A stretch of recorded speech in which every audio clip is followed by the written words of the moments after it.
11 o'clock, welcome in. It's time for the Gamecocks Central Takeover Hour presented by Firehouse Subs. Tyler Head and Wes Mitchell along with you on this Monday morning. Chris Clark will be back with us a little bit later on in the week. And, man, I feel bad. Chris is missing all the good conversation to start off the week because, Wes, what a weekend. It was crazy, man. I feel like I don't know, we could have done a whole show just on the men's basketball, like, final 5 minutes of the game and overtime. And I feel like everything I saw yesterday almost like overwrote in my mind, like in my memory, everything that happened Saturday, because Sunday, I mean, you go from Saturday women's basketball, the incredible moment with a three-pointer, Cardoso hitting her first career three to win the game and advance, to then what happened yesterday. I mean, has to be one of the craziest weekends in recent South Carolina athletics memory. No, not certainly. And going back to Friday, where South Carolina did not play their best game, turned the ball over 24 times, and had to fight and claw to beat a Texas A&M team that was coming at them with everything that they had. That kind of gets lost in the shuffle too. And I don't envy anybody that had like heart issues on Saturday, because you had men's basketball rolling right into the women's game. So a tough back-to-back there that certainly provided plenty of entertainment, but a lot of highs and lows. And, what a weekend overall. But obviously everybody talking about what went down yesterday, which, I've talked about this several times this morning already. I hate that, and, I got ESPN up here in the studio, and Stephen A. Smith and Shannon Sharp were talking about a little bit earlier, this melee of 6 players getting ejected between LSU and South Carolina that overshadows what was a really great game between two of the best teams in the country. Yeah, I have thoughts. So, first of all, I think, Don Staley came out, handled it incredibly, using, not just waiting until the press conference, but using the immediate post-game interview to say, look, I apologize to women's basketball fans everywhere for that. And, hey, there's no place in the game for that. However, it's sports. Like, these two, this was a chippy game from the very second it started. Right. It was a high-level basketball game. If you told me we were watching the national championship, like if I just zoomed in from space my first day on Earth and you were like, that's the national championship, that's the two best teams, they are battling for the national title, I would have believed you, because that was the energy that game had, that was the vibe that game had. And they looked to me like, hey, these are probably two of the best teams easily in the country, maybe the two best teams in the country.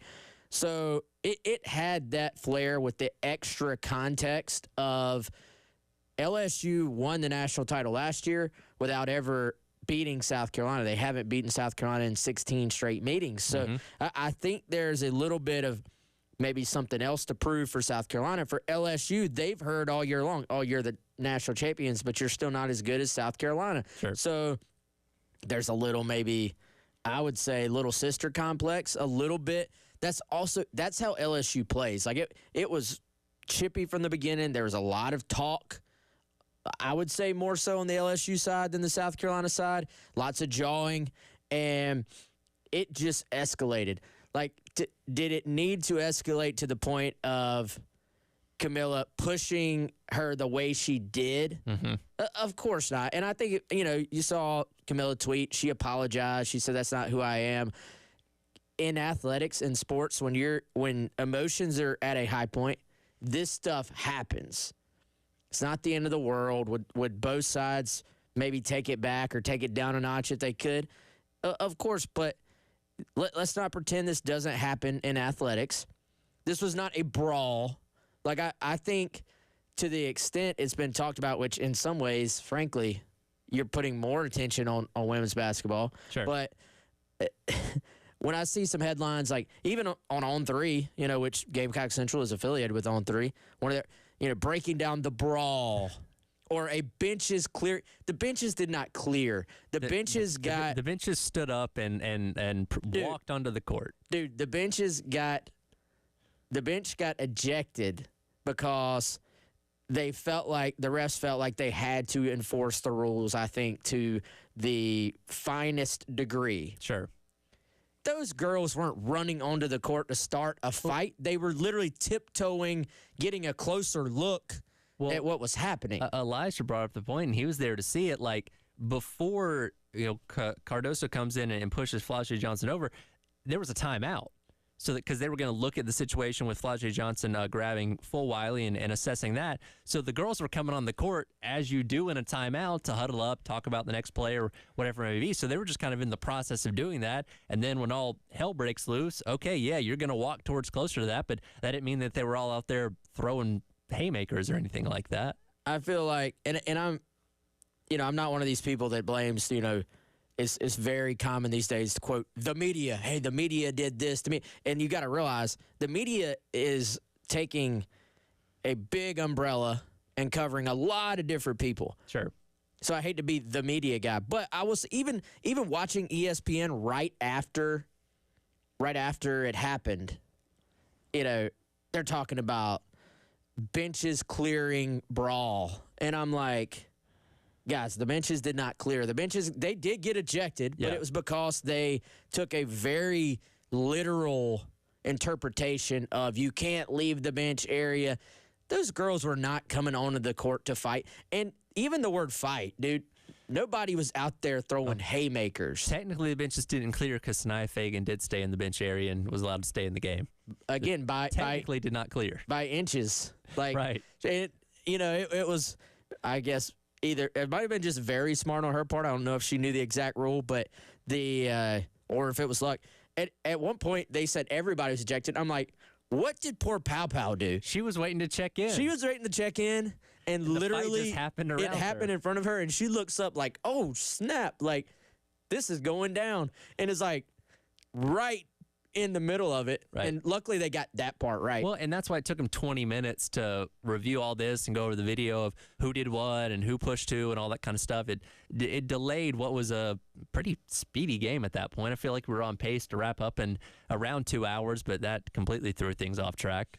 Yeah, and again, I get it in today's world, and you have to, it's called, some people call it clickbait, whatever, but you have to use extravagant headlines to get people to click content. So I get that. It's going to be kind of built up, but to me, the biggest story is you got people from the stands coming onto the court. Like, that should never happen. Mm-hmm. But also credit to that police officer who instantly realized what was happening, instantly got on the court himself, stopped it from becoming anything more than it could have been. That was the most dangerous thing about anything that happened. So, yeah, did Camilla maybe escalate to a point that she herself has tweeted that she regrets? Yeah, of course. But, I mean, it's sports, it's athletics. When you have two high quality teams playing with this much on the line, with that much physicality. Sure. I mean, Camilla's getting her hair pulled at some point earlier in the game. She has a busted lip, which I still didn't see exactly how that happened. I don't know. It evolved into chaos, and who knows who threw what elbow or fist or whatever it may be. I feel like, this was not the 2004 Clemson Carolina football brawl, where you've got people throwing helmets into the stands and literal punches being thrown. This was not a brawl. This was a couple of shoves. Wasn't Malice at the Palace? No. So, yeah, it does take away, but I think it takes away from what actually happened on the court because it's being built up to be a little bit more than what it was. That's just my opinion. Did some of the girls wish, and even Flau'jae for LSU and Dawn Staley, they had a great conversation after. Dawn Staley said it herself, like, this happens, like, did we want it to happen? Of course not. She apologized, but sometimes things happen in high-level competitive situations. And then, just to compare the two again and how they carry themselves, Kim Mulkey saying, I wish Camilla would have pushed Angel. Like, what are you even talking about? Like, that's from a supposed leader. Not that we should expect any different at this point, but that's your response versus Dawn Staley being like, look, sometimes these things happen, but we apologize. Right. Well, I brought up the question to Elijah in the last hour that, all right, well, if she did push Angel Reese and Angel Reese fights back, you're not going to play with her in the first round of the NCAA tournament. Is that what you wanted? Because she would have gotten disqualified too. Like, is that where we're trying to go with this? Are you saying she would have beat up Camila Cardoso? Because I think Cardoso could have handled her own against Reese if it came to that. Like, it's a conversation nobody was having about this that you kind of created for no reason. Yeah, and Angel Reese walked to the other end of the bench when all this was happening, for one. Right. And for two, Angel Reese was one of the biggest talkers when this whole thing when the game started. She was one of the ones jawing from the very beginning. And did South Carolina respond to some of that? Yes. Did MVP Malaysia Fulwiley hit the "you're too short" on an LSU player? Yes, there was some talk back and forth. It is what it is, but I don't know. The worst part is basically that we're all, we just spent 10 minutes on it ourselves. We're all talking about that as opposed to what a great basketball game. Like, these two teams from the very beginning, and I was watching at home. I wasn't even there. Sure. You could feel just the energy and the intensity in this game sitting at home watching. I can't imagine what it was like being there in Greenville. And these two teams, they were both game. South Carolina, I thought, Tyler, probably on 4 different occasions was about to put the game away. Much like I felt with the men's team on Saturday. Right. I was like, man, they're about to put this thing away. LSU battled back. They hit shots, got a couple stops, hit some big shots, got to the free throw line, and kept it tight for the most part. And so, high-level basketball game, man. Very curious to see, does the selection committee set this up for another matchup between these two teams? Look, ESPN has exclusive rights to the women's tournament. You want a ratings bonanza? Give us South Carolina and Iowa, or give us South Carolina and LSU again. That would certainly draw a lot of attention. So it'll be interesting to see you how could give us both. You could give us both. Yeah, there's potential that both could end up happening. So we'll see how that all lines up. Again, as you mentioned, it is unfortunate this kind of overshadowed what was a great weekend of basketball for South Carolina. We'll dive into the specifics of the games themselves a little bit more coming up. It is the Gamecock Central Takeover Hour presented by Firehouse Subs. He's Wes Mitchell. I'm Tyler Head on your Monday morning here on The Game.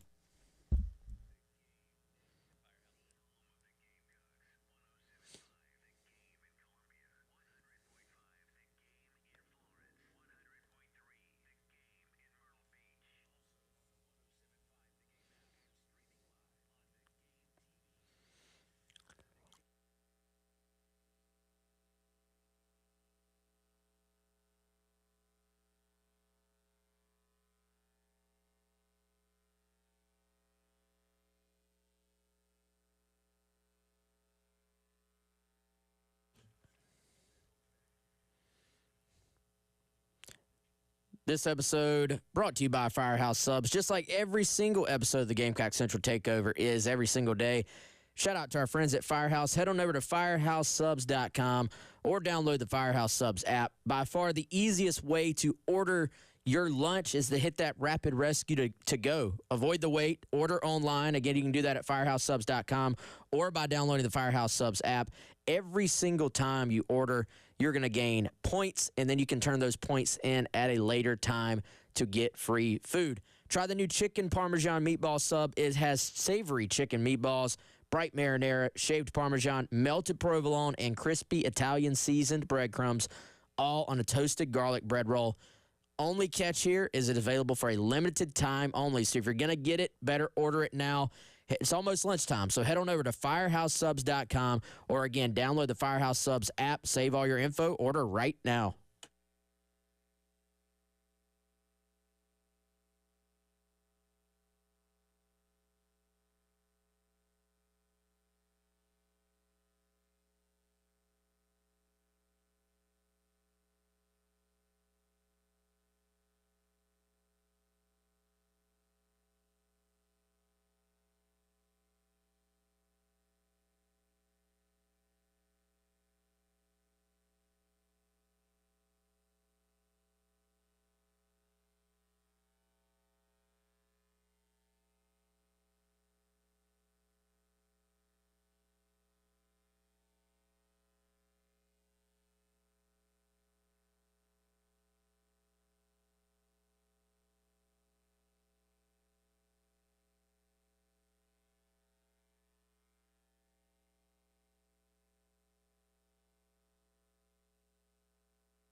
Raven will trigger it in at midcourt. Got a catch and shoot here. 1.1 seconds to play. Gamecocks trail 73-71. To Camilla. Three-pointer for the win. Bang! Gamecocks win! Camilla Cardoso, a three-pointer at the buzzer. And the Gamecocks storm the floor. Camilla Cardoso wins it. Her first three-pointer of the year. Unbelievable. And the Gamecocks are in the SEC Tournament Championship. Holy cow. Welcome back in. It is the Gamecock Central Takeover Hour presented by Firehouse Subs. Brad Moeller, I thought he had a heart attack on Saturday listening to that, calling the final seconds of Camilla Cardoso's buzzer beater three for the Gamecocks to defeat Tennessee 74-73 in the semifinals of the SEC Women's Tournament. You know, if you would have asked me to list out in order who I thought would be taking a buzzer-beating three-point shot for the Gamecocks, Camilla Cardoso likely would have been at the bottom of my list. Had never attempted one in her career at South Carolina. Picked a whale of a time to attempt her first one.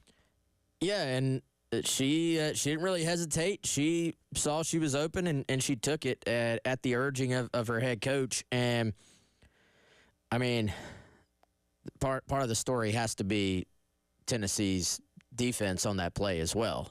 But at the same time, like, and yes, you know, Tyler, don't even defend that. But it's like, did you expect her to do it, though? To shoot it or to hit it? Shoot it. There was no one within 10. This was a pregame warm-up level wide open three. Like, you have to at least throw your hands up. Well, they weren't close enough. The girl did throw her hands up. She was just 10 feet away. I mean, I understand the philosophy, I guess, what they were doing. Maybe they were so shocked that she was actually attempting the shot. They're like, we don't need to defend that. They didn't defend her from the beginning. From literally, this is 5-on-5 basketball. Everybody's got somebody they're supposed to at least be aware of where they're at. Well, when Kelly Harper gets fired in a couple of weeks, she can look back on that moment as maybe the one that finally sunk the ship. Did you feel bad for Tennessee at all in that moment? Not really. No? I mean, I have no animosity against them necessarily, but it's one of those things, and they played a great game. I mean, Carolina was beating the brakes off them earlier in that game. It looked like it was going to be another blowout, as we've seen happen a million times, and they clawed their way back. Rakia Jackson played a great game. They outscored South Carolina in the fourth quarter, out-rebounded them in the fourth quarter, and did everything right. But yeah, just in that moment, that lapse of judgment at the very end, which, again, if they make their free throws before that, we're not talking about this situation. They had a chance to put a nail in the coffin there, and they couldn't do it. I thought that's a huge point. I thought a huge point to make. Full Wiley and her awareness and her speed, getting the ball down the court, because South Carolina's out of timeouts. Sure. Getting the ball down the court, and then she gets fouled, but she had gotten far enough down court that you're then able to inbounds the ball from the side as opposed to having to come full court. Yeah. That put South Carolina in a position to even be able to attempt a shot that would have a chance to go in. I get to an extent, like, hey, if you're Tennessee and you're looking at the 5 potential options, Cardoso shooting a 3 is the best option for you if you're Tennessee. Sure. However, I feel like it's one of those situations you got to at least throw. It's like when a coach says, "Hey, don't foul a 3-point shooter. It's near the end of the game." Yeah. And you just throw your hand into their vicinity in order to distract at least. Maybe that's the difference in the ball going in and not. It may be so, and maybe it is. And again, look, Kelly Harper is a Division I women's basketball coach for a reason. She's not dumb, but it's one of those situations like maybe you look at it, and again, on the scouting report of everything that Camilla Cardoso can do, her three-point shooting ability probably didn't show up at all. So I imagine their thinking was, okay, well, if anybody's going to take that shot, let's let it be her. So make sure she's as obvious as possible where they take the bait, and then again, she hadn't attempted a 3-point shot since Syracuse back in December of 2020. Like, the thinking is, I guess, okay, well, she's not going to make it because that's not what she does. And lo and behold, she did. And yeah, hindsight being 2020, it does look rather embarrassing for Tennessee. Yeah, and she credit to Cardoso. She hit the shot. She was she met the moment as Markeisha Grant posted on Gamecock Central, and great shot by her. And talk about the emotions of an up and down weekend for Cardoso. Her family was there too. Family was there. You hit the biggest shot of your life on one day, and then late in the game on Sunday, after playing an absolute battle, right, you are ejected, and now you're gonna have to miss game one, of the tournament as well, the big tournament. So, that had to just be an emotional week for her and her family in terms of everything that took place. But, I mean, you look at this weekend, and it did have everything. Like, from an entertainment value, sure.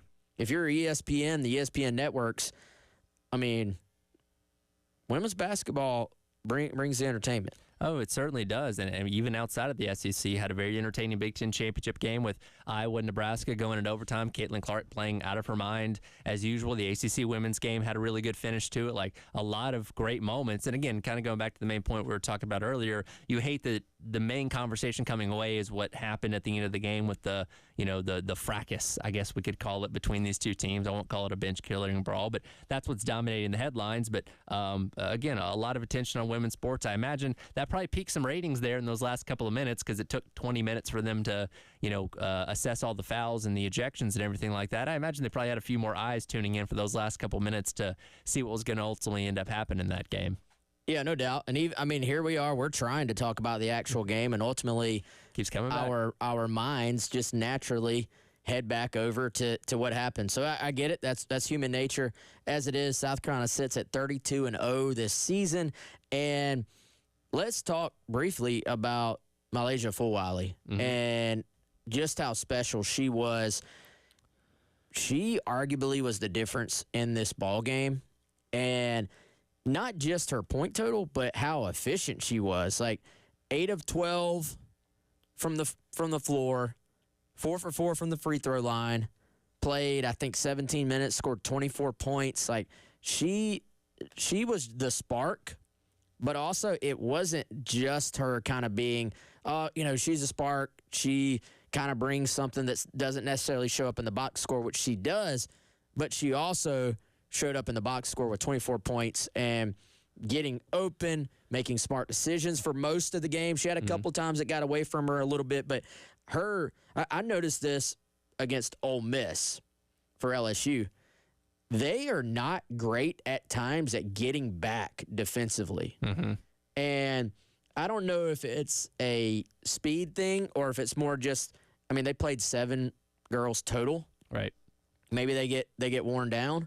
But I don't think LSU is always great at getting back defensively. So when you have the speed that South Carolina has, especially when Fulwiley is on the court, that can matter. And there were a couple of breakaways I thought where South Carolina did a really good job of getting the basketball up the court. And Fulwiley she's just so good. She blew a couple layups earlier in the tournament, but usually her touch, even when she is flying to the basket, is so impressive. And I'll add to that, Tessa Johnson, too, had a very impressive tournament weekend as well. And you wonder with, some of these girls that come in as true freshmen, how they handle tournament environments and playing 3 games in the course of 3 days, which, is getting you set for the NCAA tournament coming up here in a little over a week's time. And they all stepped up to the task. And not only gives you hope and optimism for what the rest of this season is going to be like, but what they're going to be as future, members of this team over the next couple of years, because they certainly stepped up to the moment in big ways. Yeah, they were up for it, man. And, you could argue Tessa was a huge reason South Carolina won their first game. That was not Gamecock basketball early in game one for them against Texas A&M, turning the ball over like crazy. Now, they're just so good. They're so talented they can get away with that. But sure, they were not playing up to their standard early in that game.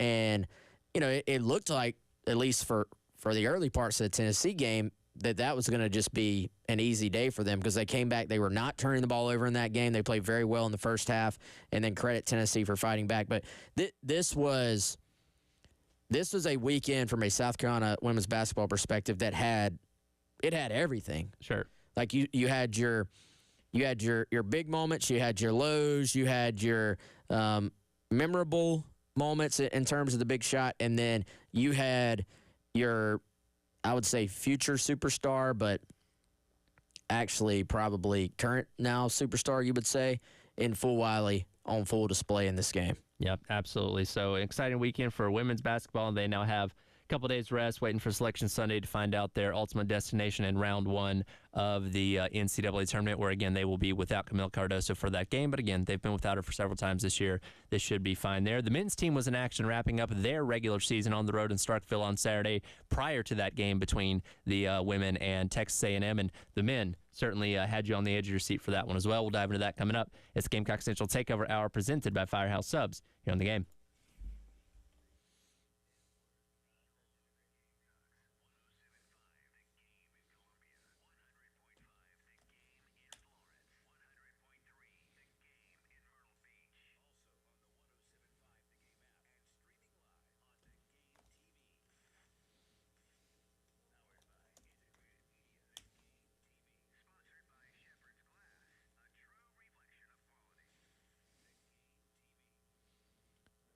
All right, guys, special thanks to our friends at Integrated Media, like you just heard about. They're powering our new video setup here for the Game TV, but also they can come out to your home. Call them today, 803-948-8327, or head on over to integratedmediainc.com for more information about getting something set up and about all their services. Again, integratedmediainc.com. If you've got a home theater at your home or you want to sort of take that next step and have one, anything involving smart home, maybe you want to upgrade and go into that, security and cameras, or basically any audio visual solutions for your house, that could be something really as simple as just hanging a TV and hiding all the wires. Maybe you want to kind of take that living room setup to the next level. Or like I said, maybe you've got an empty bedroom that's just sitting there doing nothing. You could turn that thing into a full home theater system. Hit up our friends right now, integratedmediainc.com, 803-948-8327.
at 10. Michi out near midcourt.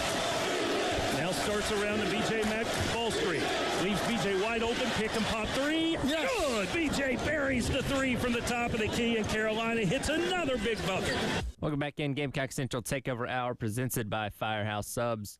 Tyler Head and Wes Mitchell along with you on this Monday morning. That was the call on the Gamecocks Radio Network. Derek Scott on the road in Starkville on Saturday. B.J. Mack hitting 1 of 2 threes on the day, that one coming in overtime, helping South Carolina pick up the 93-89 victory against the Mississippi State Bulldogs to wrap up an incredible regular season with a 25-6 overall record. And it was not easy. And the chaos of those last couple of minutes and into overtime were certainly something that, as Wes mentioned a little bit earlier, we could have spent a while on just on that alone. But South Carolina is able to escape with the victory and cap off what's been a historic regular season. Yeah, if you're listening to us at home or in the car, how many different times did you think South Carolina had this game won? Because I thought it on at least, for one, I thought they were going to pull away in the second half because they were on the verge of doing so. Mississippi State wouldn't quite let them do that. Then a couple of different times late, I thought South Carolina had won the game. They bailed Mississippi State out with a couple of fouls. One of them there at the very end, I can't agree with whatsoever.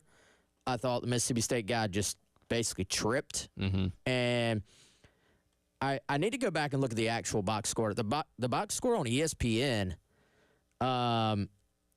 credited Jacoby with that foul. Right.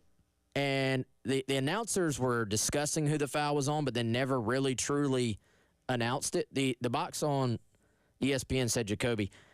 I don't see any way he fouled the guy there. So this was, y'all heard of Ball Don't Lie? Right. Ultimately, I thought South Carolina deserved to win this game. They went on the road. They, to me, looked like the better team. Credit Mississippi State for battling back. But ultimately, South Carolina, once again, the underdog, according to the metrics and to Vegas in this game, goes on the road, wins another SEC game. There's actually something to this now. There was one of Lamont Paris's best teams at Chattanooga also was tied for most road wins in the country for that season.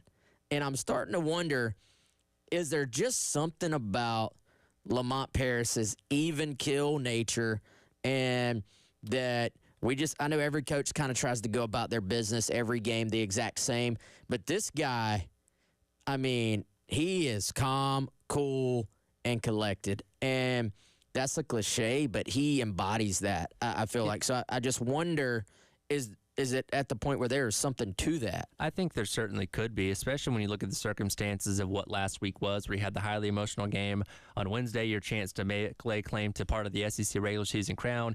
You lose to a Tennessee team that's one of the very best in the entire country. They're going to be one of the top 4 seeds in the upcoming NCAA tournament, and you always wonder how you respond to having that kind of let down in the middle of the week, especially going on the road to a place like the Hump. That's not an easy team, not an easy place to play against a physical team like Mississippi State. And again, they just went out there and treated it like any other game. There didn't seem to be any hangover, as we've seen several times this year. They've never really had that hangover game to game. Yes, you had the back-to-back losses between Auburn and LSU, but I think that's a little bit of a different situation there. But this team has kind of taken on the personality of its head coach, and I think, with that even keelness and that almost like, dad type of approach where he's not going to yell at you. He's going to, tell you what you did wrong and hopefully help you improve on that going forward. I think that's helped them lead to a lot of success this year. Yeah, it has. And I think, one, you just look at the total team effort. South Carolina didn't really turn the ball over much, 8 turnovers in the entire game. Going on the road, when Mississippi State made their pushes, as we've seen all year long, South Carolina didn't panic. And then sometimes it's a different guy each game stepping up for South Carolina. And I thought, obviously, B.J. Mack, he had some huge moments in this game, was the leading scorer for South Carolina, hit a couple of big threes. But, man, Colin Murray-Boyles, I think if you look back at this team and you look at who they were in the non-con, when we were starting to get an idea like, hey, this team's pretty good. Like, this team's better than we thought. But I think anybody who was looking at it realistically was saying, what is it going to look like once they get into conference play? Sure.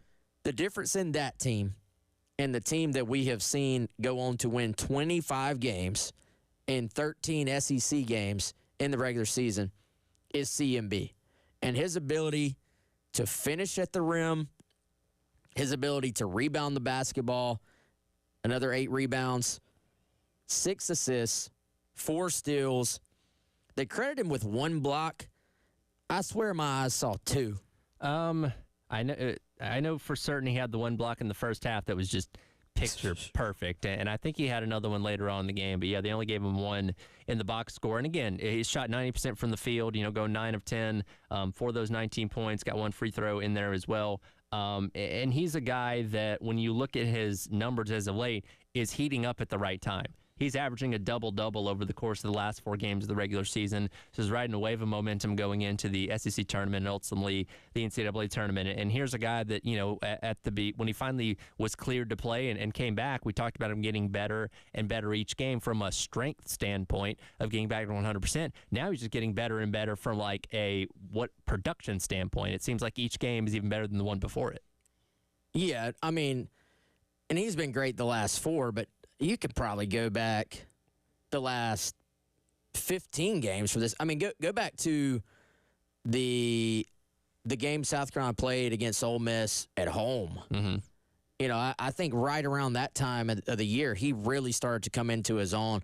He didn't quite get a double-double on Saturday, but he basically gets close to a double-double in his sleep at this point. And so he's just been so good for them, man. He and BJ were both so efficient in this game. Like you said, 9 of 10 for CMB, 8 of 11, including 2 for 5 from 3, and for BJ, 7 for 8 from the free throw line for a big man. Including those last 2 at the end of regulation, which obviously ended up being of vital importance because Mississippi State got that foul to close things out there. But yeah, very efficient. The team as a whole, 20 of 24 from the free throw line. Those are kind of things, especially as you get into tournament play in both the SEC and the NCAA, you're going to be playing in tight games, and being efficient from the free throw line is going to be a big factor.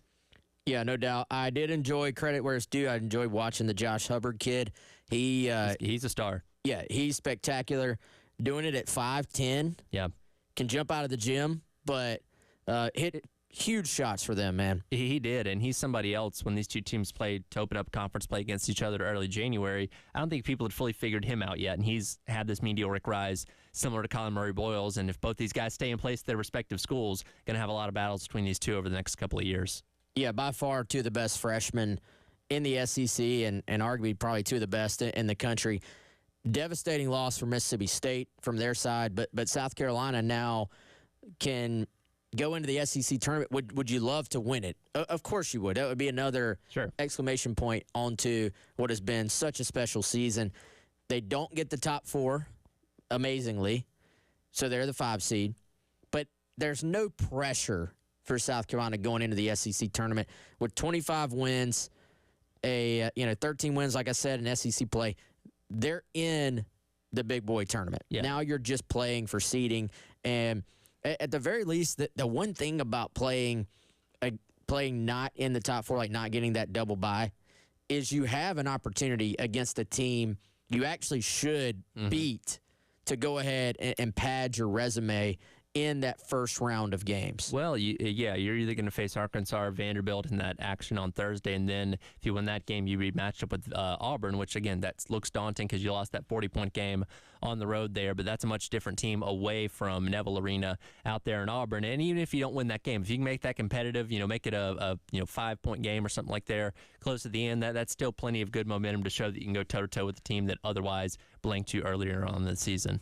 By the way, real quick, I hate the everybody's out to get us stuff, but Tyler, we got to talk about the net, man. Oh, no. Have you seen this? I haven't seen the updated one for today yet. What is it? Well, this is, the update since Saturday. 49th. They dropped. I know they put efficiency, whatever the heck that means. Sure. They plug efficiency into this thing, too. But a quad 1 win. Yeah. And you drop. It's been a funny season as far as the net goes. South Carolina is 4-4 in quad 1 games and 7-0 in quad 2 games. So you have lost a combined 4 games in quad 1 and quad 2, both of them being in quad 1, and you've won 11 games. I don't know. I don't make the rules. It's weird. But it's unfortunately a part of the reality of college basketball. We'll come back and wrap up today's edition of the Gamecock Central Takeover Hour, presented by Firehouse Subs here on The Game.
Here's Casas lifting one deep in the air to right center field. This one will not need any wind assistance. It will sail into the back of the Gamecock bullpen, and it's another home run for Carolina. And Gavin Casas has his second big fly of the season, and it is now 18-6. Welcome back in. Gamecock Central Takeover Hour presented by Firehouse Subs. Tyler Head, Wes Mitchell along with you for a couple more minutes. Can't leave the baseball team out. They were also in action this weekend. Noah kind of got lost in the shuffle, but they pull off the clean sweep against Longwood, including, and that was what that game was from yesterday, a 22-6 run rule game against the Longwood Lancers to wrap up the series. Gavin Casas hitting that home run, finishing off what was an onslaught of offense this weekend, outscoring the Lancers a combined 42-8 over the course of those three games. Two of those obviously end up being run rules, but it was the last non-conference series of the season. You get set for Ole Miss coming up this weekend, and we're really going to learn about where this team stands in this grind of the SEC schedule coming up. Yeah, they've. If you look at what they've done at the end of non-conference play, they've kind of done what you are supposed to do against the opponents you're supposed to be. Obviously, South Carolina would love to get one of those back against Clemson, but South Carolina 13-3 right now. They've won 5 straight. You look at how they pitched this past week, 0.92 ERA for South Carolina's entire staff during this 5-game stretch this week, which is exactly what you wanted to do. The offense got on track this weekend and putting up a huge day on Sunday. Now, we've seen this before. This is a team that is willing to take their walks. And the biggest thing that I think stands out to me about a lot of these opponents South Carolina has played so far, they don't have depth to their pitching staffs. And, I mean, South Carolina walked, 12 different players had a walk yesterday. Yeah. Not 12 walks, 12 different players walked. South Carolina had 18 walks. Yeah, they put a lot of men on with free passes yesterday. On Sunday. So it's not exact. When you score 20-something runs, it doesn't sort of carry over to what you're going to face in SEC play. Now, that's better than going out there and getting in bad habits, swinging at a bunch of bad pitches, and putting yourself in a spot to where you are unable to stay within the zone once you face good pitching. But, yeah, it's a huge step up with what South Carolina is going to face once they get into SEC play. They're going to be in a lot of games that look just like the Clemson games, in my opinion. That's just the reality of playing in the SEC. There's going to be a lot of one-run type games where you're going to need to execute, and you're going to need to kind of be the difference maker and when you're losing. And so that's when we really will start to learn about this team. But I think 13-3, you did have the one setback on a Saturday against Belmont, but for the most part, they've done what you wanted to do against teams you're supposed to beat. And they've now got, I think it's 7 run rule wins for South Carolina this year? Yeah, that sounds right. I mean, for all the talk after the Clemson game, it seems like the narrative was, hey, this team is not hitting the way they're supposed to.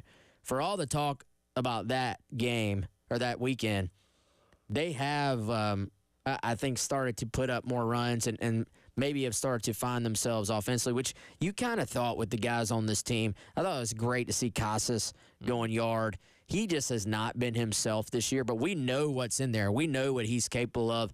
I think when you get him going, along with some of these other guys, Kennedy Jones coming on strong, Parker Nolan is a guy who really has scuffled early on, but had some good moments at the plate this weekend.